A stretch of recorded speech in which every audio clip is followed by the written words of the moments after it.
These are beef inside round fast fry.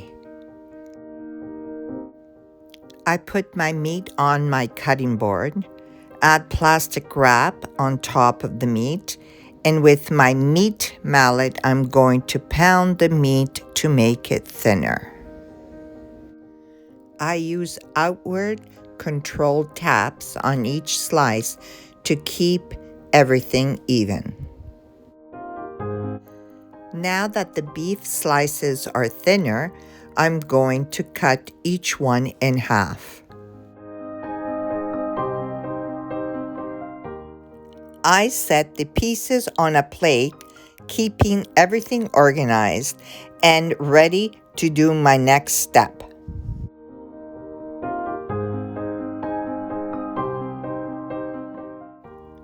When I have a smaller amount of parsley to chop, I skip the knife and use the scissors instead because I find it faster. For this next step, I cut the parsley and place it in a bowl. For this recipe, I'm using panko breadcrumbs. About a half a cup goes in with the parsley. Next, I'll add a good drizzle of Italian olive oil. Because I'm using breadcrumbs, I prefer adding onion powder since they work well together, and I'll be adding a full teaspoon. Next, I'll mix the parsley, panko, olive oil, and onion powder together. As I create a recipe, I sometimes end up adding an ingredient I hadn't planned. In this one, I decided at the last minute to add the olive oil from the sun-dried tomatoes to the stuffing. A good pinch of salt, a nice hit of black pepper, and a solid mix to bring it all together. I hope at this point you're able to see what I'm doing. I have all my ingredients all placed in front of me. So I have the provolone cheese, I have the basil pesto, I also have the filling that I made, as well as the sun-dried tomatoes. Now, this is one of them that I'm going to do the rolling up of the beef slice. Now, as you see, I'm putting down the cheese, but then you'll notice that I figured out it wasn't the proper way of adding the cheese because it was too big for the slice. So I turned it around. I'm sorry because my hands are in the way. I did not have the camera on the right angle for you guys, but I'm trying to explain the best I can. I think I'm doing 3 of them. Hopefully you're able to understand. So this is the first one I did. And so they're like stuffed meat, rolled meat. And I'm trying to sort out here the meat that is a slice of meat that are a little bit bigger. There it is. Now, the first thing I do is, you'll see I'll add the pesto. And I will spread it on the slice of beef. And then I'll add the cheese. I try to break it up in smaller pieces so it fits. And then I'll add the filling with the panko. And I don't put too much of it because I realize as I'm rolling it, it was spilling out. So there's the sun-dried tomato. And then I take the larger part and I roll it. And then I will do another one. And hopefully this one here, you can see a little bit better. So again, the basil, which I find basil really an amazing ingredient to add to a lot of my recipes. I do quite a bit. Here I added the breadcrumbs. I just wanted to see if it was better to add the breadcrumbs first and then the cheese.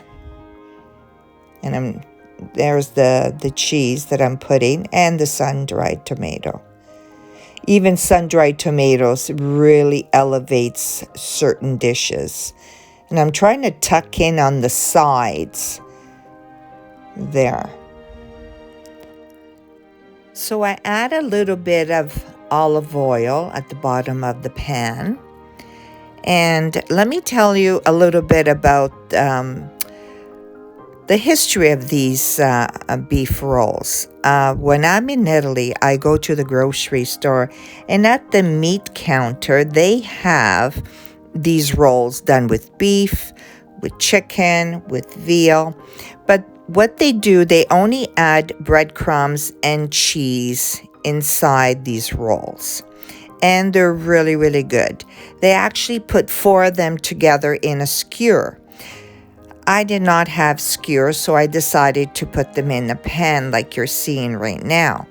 But also, I only had sliced provolone. And instead, they use shredded provolone. So that would be a little bit easier to roll the beef rolls. So next time I will try to do them that way. Now, this is a recipe that the majority of Italians do. They're called Involtini, and they're quite delicious. I'm drizzling olive oil on top of the beef involtini, and I will also add the remaining breadcrumbs on each involtino. Next, we will need tomato rustica passata. I'm adding the passata to a bowl. Roughly a tablespoon or more of onion powder. Oregano is the next herb I'm adding for the true Italian touch. And now, in comes the good Italian olive oil. And now a nice hit of black pepper and 2 good pinches of salt. I added half a cup of water to the passata jar, gave it a shake to get all that goodness out, and poured it into the bowl to mix everything well. My sauce is ready to spoon over the beef involtini. I carefully spoon the sauce along the edges and in between the involtini.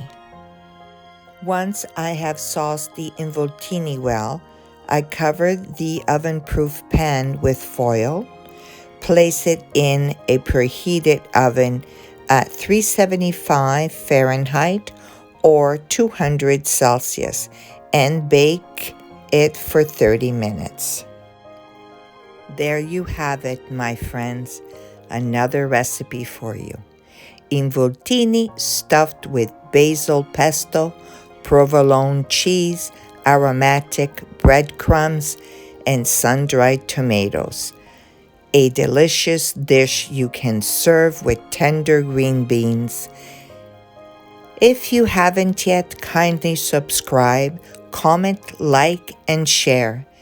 And I will see you on my next recipe. Ciao!